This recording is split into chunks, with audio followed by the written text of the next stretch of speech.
17 सुख विलास ग्रंथ, आत्मा को परम आनंद और आत्मिक सुख देने वाली रचना। महाराज सबसे पहली वंदना अपने सद्गुरुदेव जी को करते हैं, जिन्होंने कृपा करके घट में तत्तसार नाम, अमर राम नाम का भेद प्रकट किया।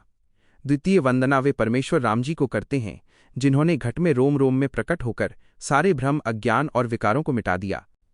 तीसरी वंदना उन अनंत कोटि सत्स्वरूपी संतों और महापुरुषों के चरणों में करते हैं, जिनके चरण कमलों की धूलि का स्पर्श पाते ही जीव इस दुस्तर भवसागर से पार उतर जाता है। मैं उन अनंत कोटि सार स्वरूपी संतों के दासों का भी दास हूँ। सद्गुरुदेव और संतों की कृपा से भक्ति योग की साधना करते समय घट में जिस आनंद और सुख विलास का अनुभव हुआ, उसका मैं वर्णन करता हूँ। सद्गुरु के मुख से मैंने जो तत्तसार शब्द सुना और धारण किया, उससे घट में जो प्रत्यक्ष पर्चा अनुभव उत्पन्न हुआ, उसे मैंने अपनी सुरत निरत रूपी आंखों से देखा है। मैं केवल सुनी सुनाई बातों पर विश्वास नहीं करता, जो अनुभव मैंने स्वयं अपनी सुरत की आंखों से देखा है, वही कह रहा हूँ। सद्गुरु से प्राप्त वह सजीव शब्द मेरे पूरे घट में जागृत होकर रम रहा है। जब प्रथम बार सद्गुरु के मुख से वो अमर शब्द मेरे कानों में पड़ा था, तभी से मन में अपार हर्ष और आनंद उमड़ पड़ा था। सद्गुरु से शब्द भेद मिलने के बाद मैंने उठते बैठते, सोते जागते, हर श्वास उच्छ्वास में दिन रात जिह्वा से राम नाम का रटन किया। मैंने अपनी निरत को नासिका के अग्रभाग, नाभिकमल या त्रिकुटी के संधान पर स्थिर किया और सुरत को श्वास उच्छ्वास पर लगा दिया, जिससे सुरत श्वासों की गति को तोलने लगी। जिस प्रकार मकड़ी अपने ही बनाए धागे पर ऊपर नीचे उतरती चढ़ती है, उसी प्रकार मेरी सुरत श्वास उच्छ्वास के चक्र पर लटकी रहती है और श्वासों का संतुलन बनाती है। सद्गुरु द्वारा दिया गया सार शब्द, श्वास उच्छ्वास, पवन, मन और सुरत, ये सब एकाग्र होकर अंतर्मुखी भक्ति योग को साधने लगे। रसना जिह्वा से इस प्रकार निरंतर राम नाम का गुणगान करने और भक्ति योग साधने से घट में राम नाम रूपी अमृत का स्वाद आने लगा, जिससे असीम सुख प्राप्त हुआ। गले में मधुर गुदगुदी और सहरन होने लगी, शरीर में चमकार स्फुरन पैदा हुई और कंठ से बार बार अमृत का प्रवाह उतरने लगा। कंठ से निरंतर अमृत की अखंड धारा बहने लगी, जिससे घट में अनन्य प्रेम का प्राकट्य हुआ और ये पूर्ण विश्वास पतियारा हो गया कि अब भवसागर से पार उतरना निश्चित है। इस दृढ़ प्रतीत विश्वास के बाद मैंने रात दिन बिना एक पल का भी विश्राम लिए निरंतर राम नाम की रटन प्रारंभ कर दी। भक्ति की इस तीव्रता से शरीर की समस्त नाड़ियां झंकृत झमकने होने लगीं और मन उर में चमक चमक कर भयभीत होने लगा। सारे शरीर में एक अत्यंत शीतल ठंडी लहर दौड़ने लगी, जिससे पूरा तन कांपने लगा। राम नाम की ऐसी लय लगी कि दिन रात आंखों से निद्रा पूरी तरह गायब हो गई। गले से गदगद वाणी निकलने लगी और श्वासें सिसकने, गंभीर उच्छ्वास लेने लगीं। आंखों से सावन भादों की वर्षा के समान अश्रुधारा बहने लगी। मुख से रामध्वनि की क्यारी प्रवाह चलने लगी, जिसे कंठ की क्यारी स्वयं पीने लगी। इसी साधना के फल स्वरूप कंठ देश में 4 पंखुड़ियों का कमल खिल उठा। महाराज उस 4 पंखुड़ी के कमल का प्रत्यक्ष वर्णन करते हुए कहते हैं कि उस कमल की डंडी पेड़ पीली है, उसके ऊपर श्याम काला रंग है और पंखुड़ियों के नीचे हरा रंग विद्यमान है। कमल के मध्य में लाल रंग है और पंखुड़ियां ऊपर से श्वेत सफेद हैं। यह संपूर्ण अलौकिक दृश्य मैंने अपनी सुरत रूपी अंतर्दृष्टि आंखों से प्रत्यक्ष देखा है। कंठ में शब्द जागृत होने के बाद जब 1 महीने तक निरंतर जिह्वा से राम नाम का रटन किया, तब हृदय देश में दिव्य प्रकाश प्रकट हुआ। हृदय कमल पूर्ण रूप से खिल गया और जीव हंस परम प्रेम के सरोवर हौद में आनंदित होकर झूलने लगा। जीवात्मा हंस उस राम नाम के प्रेम रस में इस प्रकार लीन और मग्न हो गई, जैसे जल में मछली आनंदित होकर तैरती है। वहां से निरंतर अमर शब्द ध्वनि का प्रवाह चलता है, जिससे संपूर्ण हृदय रूपी प्रदेश भर जाता है। सुरत रूपी बनमाली उस हृदय कमल को प्रेम जल से सींचती रहती है। हृदय कमल का वर्णन करते हुए महाराज फरमाते हैं कि उस कमल में काला और सफेद रंग विद्यमान है और बीच में पीला रंग है। पंखुड़ियों के निचले भाग में हरा रंग है। यह हृदय कमल 8 पंखुड़ियों अष्टदल का है और इसका मुख्य रंग लाल है। इस दिव्य 8 पंखुड़ियों वाले कमल को देखकर मन में अपार प्रसन्नता हुई। हृदय के उस अष्टदल कमल का डंठल पेड़ बड़ा है और उसकी पंखुड़ियां छोटी हैं। इस कमल में भी कंठ कमल जैसी ही युक्ति और स्थिति है। घट में चक्र घूमती रहती है और प्रतिपल प्रतिदिन वो हृदय कमल नए नए रूप में प्रफुल्लित और विकसित होता रहता है। दिन रात मन भीतर ही भीतर घूमता हुआ इस प्रेम के प्रवाह के साथ हृदय में प्रवेश कर जाता है। लगभग 1 महीने तक हृदय कमल में ध्यान साधना स्थिर रही और तत्पश्चात सुरत शब्द की साधना नीचे धणी नाभि देश की ओर प्रस्थान करने लगी। हृदय और नाभि के मध्य में 6 कमल षट कमल स्थित हैं। अमर शब्द की ध्वनि का रस पीकर ये सभी कमल सुलटे होकर प्रफुल्लित हो जाते हैं और उनकी अलौकिक सुगंध चारों दिशाओं में फैलने लगती है। ये कमल पंचरंगी हैं और इनकी सुंदरता पर जीवात्मा रूपी भौरा मोहित होकर मग्न हो जाता है। इनमें से 5 कमलों के 5 रंगों का बोध तो हो जाता है, किंतु छठवें कमल का वास्तविक रंग कौन पहचान सकता है? महाराज ने इस ग्रंथ में साधक की परख हेतु छठवें कमल का रंग जानबूझकर गुप्त रखा है। इस कमल का रंग कैसा है और इसकी पंखुड़ियां कितनी हैं, ये भेद सद्गुरु के ज्ञान रूपी दीपक को हाथ में लेकर विवेक से देखा और समझा जाता है। इसके पश्चात जब सजीव शब्द नाभि देश की ओर गति करता है, तब वो जीव के पूर्व संचित कर्मों के जाल को चारों तरफ से घेर लेता है। नाभि का कमल सिंह गर्जना करता हुआ जागृत होता है और उसके उठते ही शरीर की 72 मुख्य नाड़ियां एक साथ वीणा की भांति झंकृत हो उठती हैं। उन 72 ही नाड़ियों में मधुर वीणा बजने लगती है और वे सूक्ष्म स्वर में परमेश्वर का यशगान करने लगती हैं। वे प्रेम का कलश लेकर अपने प्रियतम परमात्मा का स्वागत और सम्मान करती हैं। वहां नाभि देश में भौरे की गुंजन जैसी दिव्य ध्वनि गगन मंडल तक गूंजने लगती है और रोम रोम से भक्ति के अलौकिक बाजे बजने लगते हैं। नाभि देश में अमर रस के जल की अखंड धारा बहने लगती है, जिसे पीकर आत्मा रूपी बाघ और संपूर्ण शरीर रूपी वन तृप्त हो जाता है। नाभि कमल की पंखुड़ियों के नीचे हरा रंग है, डंठल पीला है, उसके साथ लालिमा तथा पंखुड़ियों के ऊपरी सिरे पर श्वेत रेखा विद्यमान है।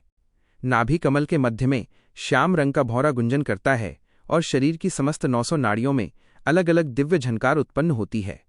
नाभि का यह 32 पंखुड़ियों वाला कमल पूर्ण रूप से खिल जाता है और वहीं से ऊर्ध्वगामी साधना का एक गुप्त मार्ग गली स्वतः खुल जाता है। जब सुरत शब्द की साधना में दृष्टि को और ऊंचा उठाया, तब एक अलौकिक कमल दिखाई दिया। इस कमल की 25 पंखुड़ियां हैं और उन सभी पंखुड़ियों का रंग एक समान ही है। वहां 16 भ्रमर भौरे मधुर गुंजन करने लगे। महाराज कहते हैं कि इस नाभि देश की साधना में उन्होंने 12 वर्षों तक ध्यान का अभ्यास किया। इसके पश्चात नाभि चक्र के नीचे 2 अन्य कमल देखे गए। लिंग स्थान पर स्थित 6 पंखुड़ियों का कमल है, जिसके केंद्र में सृष्टि के रचयिता ब्रह्मा जी विराजमान हैं, जो वहीं से संपूर्ण सृष्टि की रचना करते हैं। इस कमल का रंग पीला है और इसकी पंखुड़ियों का स्वाद खट्टा है। इसके आगे गुदा स्थान गुदा घाट पर 4 पंखुड़ियों का कमल स्थित है, जो गणपति का स्थान घाट कहलाता है। इसके बाद अमर शब्द आगे बढ़कर पश्चिम दिशा बंकनाल के मार्ग की ओर गमन करता है, जहां बंकनाल के भीतर साधक को अत्यंत मधुर रस का अनुभव होता है। बंकनाल की वक्र नाड़ी से उलटकर जब शब्द पश्चिम दिशा में पहुंचता है, तब वहां सुरत आत्मा की चैतन्य दृष्टि और शब्द परम ध्वनि का अद्भुत मेल और प्राकट्य स्थापित हो जाता है। जब सुरत शब्द का मेल होकर साधना पश्चिम दिशा में आगे बढ़ती है, तब ऊंचे गगन मंडल में भयंकर गर्जना होने लगती है और संपूर्ण पृथ्वी शरीर कांपने लगती है। वहां साधक एक शूरवीर की भांति बीजलसार बिजली के समान दिव्य चमक वाली ज्ञान खड्ग धारण करके काल और कर्मों से युद्ध करने के लिए तत्पर हो जाता है। साधु संत इस साधना की वीरता के गाथा गीत गाते हैं और साधक मोर्चे पर विजय का ध्वज निशान गाड़ देता है। साधक अपने 5 आंतरिक शत्रुओं काम, क्रोध, लोभ, मोह, अहंकार को वश में करके अपने चरणों तले दबा देता है और यम तथा काल पर पूर्ण विजय प्राप्त कर लेता है। तत्पश्चात सुरत और शब्द आपस में एकाकार होकर ऊर्ध्व दिशा आकाश की ओर चढ़ते हैं और मेरुदंड का भेदन करके गगन मंडल ब्रह्मरंध्र में अपना स्थायी निवास बना लेते हैं। पाताल मूलाधार नाभि से भक्ति की गंगा अमरध्वनि का प्रवाह उलटकर ऊपर आकाश सहस्रार की ओर बहने लगती है। इस प्रकार संपूर्ण शरीर और गगन के मध्य एक अखंड लौ ध्यान लग जाती है। इस अलौकिक स्थिति में साधक के भीतर ज्ञान रूपी इंद्र और सूर्य का पूर्ण प्राकट्य व उदय हो जाता है। घट में उठने वाली अखंड ररंकार अमर नाम की भयंकर और दिव्य ध्वनि से 21 स्वर्गों के समस्त मायावी आवरण और लोक बिंध जाते हैं। जिस प्रकार नटनी पतली डोरी पर कुशलता से चढ़ जाती है, उसी प्रकार साधक की सुरत सहज ही ऊर्ध्व डोर पर चढ़कर परमेश्वर जगदीश के रूप को निहारने लगती है। मेरुदंड के मार्ग में राम शब्द का म अक्षर स्थूल क्रिया विश्राम पा लेता है और र अक्षर की सजीव ध्वनि आगे ऊर्ध्वलोक की ओर प्रवाहित होने लगती है। अधोलोक और ऊर्ध्वलोक में स्थित इड़ा और पिंगला नाड़ियां एकाकार होकर सुषुम्ना में मिल जाती हैं। इस अलौकिक मिलन पर परम पद का समाचार प्राप्त होता है और विजय का दिव्य बाजा बजने लगता है। साधक त्रिकुटी के विशाल महल में पहुंच जाता है, जहां त्रिगुणातीत अनहद शब्द का अखंड और गंभीर घोष गूंजने लगता है। जिस प्रकार दीपावली के समय दीपकों की पंक्तियां झिलमिल चमकती हैं, उसी प्रकार त्रिकुटी महल में अनगिनत दीपकों की जगमगाहट दिखने लगती है और परब्रह्म की अलौकिक ज्योति स्वतः जागृत हो उठती है। वो झिलमिल प्रकाश और नूर 10 दिशाओं में फैल जाता है, जहां प्रेम के अलौकिक फव्वारे छूटते हैं और आनंद रूपी पुष्पों की वर्षा होने लगती है। जब 10 दिशाओं से वह अलौकिक नूर साधक के घट में समा जाता है, तब उसके जन्म मरण का चक्र और काल का समस्त भय सदा सदा के लिए समाप्त हो जाता है। इड़ा और पिंगला नाड़ियों ने सहजावस्था की सेज संवार दी, जिस पर प्राण पुरुष जीवात्मा उस महल त्रिगुटी में पधारे। वहां सुषुम्ना नाड़ी अगम रस के प्याले भर भर कर पिलाने लगी, जिन्हें पीकर मन पूर्णतः मतवाला हो गया। सुषुम्ना नाड़ी प्रेम के प्याले स्वयं भी पीती है और साधक को भी पिलाती है। वहां पहुंचे अमर संत युगों युगों तक जीवंत रहते हैं। वह जीवात्मा अमर सुहागिन नारी बन जाती है, क्योंकि उसका पति परमात्मा कभी नहीं मरता और उसकी प्रीति केवल आधे नाम यानी ररंकार शब्द से लग जाती है। वहां सुषुम्ना रूपी बादल से अमृत की वर्षा होने लगी और ररंकार के हीरे बरसने लगे, जिन्हें हंस जीव भरपूर लूटने लगा। सुषुम्ना का ये रस खीर के समान अत्यंत मीठा है, जहां पहुंचते ही तीनों ताप आधि व्याधि उपाधि रूपी अग्नि सदा के लिए बुझ जाती है। इन तीनों तापों की अग्नि में सारा संसार झुलस रहा है, किंतु परमेश्वर का प्यारा होने के कारण साधक इससे सुरक्षित बच जाता है। इस भवसागर के मध्य अमृत का कुआं सरोवर है, जहां साधुजन सींगी मछली की भांति अनवरत उस अमृत रस का पान करते हैं। जैसे बड़वाग्नि समुद्र के समस्त जल को सुखा देती है, किंतु सींगी मछली उस अमृत धारा को रोककर पीती है, ठीक उसी प्रकार ज्ञानियों की शक्ति तीनों लोकों में व्याप्त हो जाती है और अब चौथे देश अमरलोक सतपद में जाने की पूर्ण तैयारी हो जाती है। वहां बिना पैरों के शरीर की समस्त नाड़ियां आनंदित होकर नृत्य करने लगती हैं। जिह्वा न होने पर भी वे नाड़ियां मधुर राग रागिनियां उच्चारित करने लगती हैं। जैसे वीणा के तार झंकृत होते हैं, वैसे ही नाड़ियां तान छेड़कर वसंत ऋतु के समान 36 राग गाने लगती हैं। घंघरुओं की घनघोर रीम झीम झनकार होने लगी, भेरी बजने लगी और मुरली की मधुर धुन गूंजने लगी। नौबत और नगाड़ों पर चोट पड़ने लगी तथा उस दिव्य नगरी में चारों ओर जय जयकार की ध्वनि व्याप्त हो गई। शंख, सितार, बाजंत्र और वीणा बजने लगे तथा खमाच राग का सूक्ष्म स्वर गूंजने लगा। तूती, उपंग, तासे और मृदंग के ताल पर संपूर्ण गगन मंडल में अलौकिक ध्वनि छा गई। वहां अलौकिक फेरी घूमती है, जो अत्यंत आनंद प्रदान करती है और बिना किसी भौतिक रूप के अनेक रूप दर्शाती है। अनहद झालर की टंकार होने लगती है और बिना चंद्रमा के ही सुरत रूपी चकोर पक्षी आनंद से चुगने लगता है।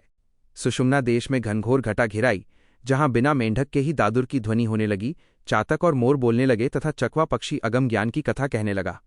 वहां अनवरत झिमझिम वर्षा होने लगी, जिससे देह और सुरत पूर्णतः भीग गए। बिना बादलों के ही ऐसी वर्षा हुई कि उसमें अनगिनत अलौकिक मोती झड़ने लगे। शरीर के रोम रोम से अमर रस के झरने झरने लगे और प्रत्येक रोम में परमात्मा का साक्षात मिलन हो गया। रोम रोम से ररंकार शब्द की ध्वनि प्रस्फुटित होने लगी और प्रत्येक केश से राम नाम की पुकार उठने लगी। प्रत्येक रोम में झिलमिल नूर छा गया और ज्ञान का सूर्य उदित हो गया। रोम रोम में अगम्य प्रकाश फैल गया, जहां सुरत और शब्द मिलकर एक अद्भुत और अलौकिक क्रीड़ा करने लगे। ब्रह्मरंध्र में 1000 पंखुड़ियों का कमल सहस्रार है, जिसकी प्रत्येक पंखुड़ी से अलग अलग अमर रस बरसता है। उसके मध्य अष्टदल कमल प्रकाशित है, जहां स्वयं पर ब्रह्म का वास है। वहां अनंत कोटि पुष्पों की फुलवारी खिली है, जिन पर अनंत भौरे गूंज रहे हैं। वहां अनंत कोटि संत ध्यानमग्न हैं और अनंत कोटि संत अपने ज्ञान प्रकाश को फैला रहे हैं। वहां अनंत सुख, अनंत भोग और परम आनंद का विलास है, जहां वर्ष के 12 महीने एक समान आनंददायी ऋतु बनी रहती है। यदि कोई साधक ऐसे परम सुख की इच्छा रखता है, तो वह रसना जिह्वा से निरंतर राम राम का गुणगान करे। यदि कोई साधक जिह्वा से राम नाम में अपनी लौ लगाता है, तो यह नाम चिंतामणि के समान मनवांछित फल देने वाला है। र और म, इन 2 अक्षरों के माध्यम से ही साधक ये संपूर्ण अलौकिक सुख और परम पद देख लेता है। भक्ति मार्ग में अनुभव करके ही मैंने इन सभी सुखों का विलास पाया है। इसका एकमात्र साधन यही है कि निरंतर श्वास उच्छ्वास के साथ राम नाम का स्मरण किया जाए। मेरी सुरत अब शिखर महल परम पद में रमण कर रही है और निरंतर ररंकार शब्द से वार्तालाप कर रही है। महाराज फरमाते हैं कि साधना का ये परम समय अब मेरे जीवन में सदैव बना रहेगा। जब 24वें वर्ष में मुझे वास्तविक ज्ञान और समझ प्राप्त हुई, तब मेरे प्राणों ने परमात्मा से पुकार की। उसी समय स्वामी परमेश्वर ने कृपा करके मेरे लिए सद्गुरु बीरमदास जी महाराज को भेज दिया। जब तक सुरत और शब्द का वियोग रहता है, तब तक मन और श्वास भी अलग अलग भटकते हैं। जब इन चारों सुरत, शब्द, मन और श्वास का एक स्थान पर मिलन और संयोग होता है, उसी अवस्था को वास्तविक भक्ति योग कहा जाता है। जब सुरत का शब्द से पूर्ण मेल हो जाता है, तब मन और श्वास भी वश में हो जाते हैं। जब राम नाम से इस प्रकार अखंड लौ लग जाती है, तब 7 दिन और 8 पहर घट में निरंतर अमृत रस टपकने लगता है।